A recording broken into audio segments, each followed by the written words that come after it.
guys, my name is John Norcott. I'm the head strength and conditioning coach here at Southwestern University. It's a Division III university, so I'm going to be going over my in-season layout for my football team for all 11 weeks, where they have 10 weeks of games, but they also have 2 more weeks of camp, so it's total of 13 weeks. And this is purely just for returners, anywhere from sophomore to senior, and I keep all the freshmen or incoming transfers on a developmental block, so they can really understand my system, how I want them to move throughout their whole first year.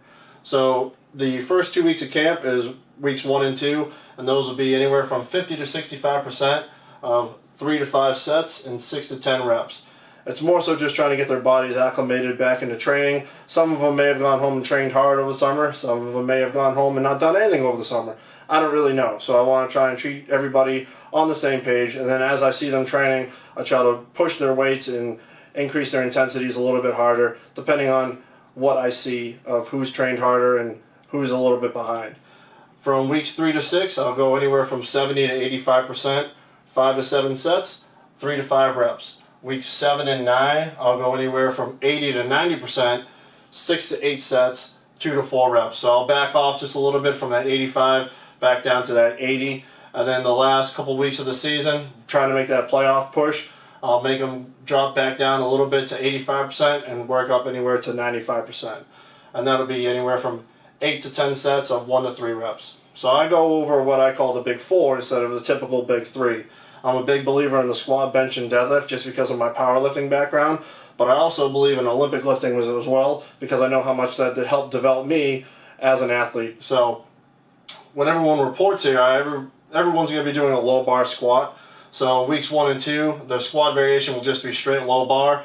And then the rest of the year, everybody's going to be low bar squatting with band's assistant. So I like to try and get a little bit more of an overload feel to them. And especially since we squat on Sundays right after our games, you know, guys may come in a little dinged up. Having that band assistance will really help.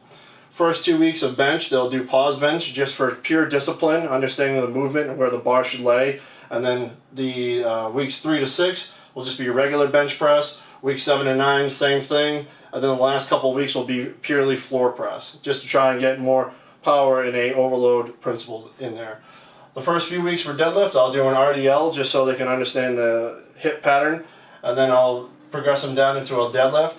And then the 7 through 9 weeks, I'll do a 2-inch block pull, rack pulls, block pulls. My racks don't really go down too far, so I have to do them from a block standpoint.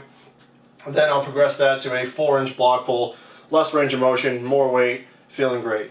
So Olympic variation for the first 2 weeks, I'll make sure they understand how to jump and land properly. From there, we'll go into our power clean and hang clean pole variations, depending on where we are and how they look. I may start them with the hang clean and progress them to a power clean, or if they just smoke the hang clean poles really well, I'll make sure they progress down to a power clean pole. Weeks 7 and 9, everybody will hang clean, and then the last few weeks, they'll all power clean. So this is my big 4 progression for my in-season training for my Division III football players. If you like it and you have any questions, feel free to contact me or Coach Houghton. And I appreciate your time, and stay strong.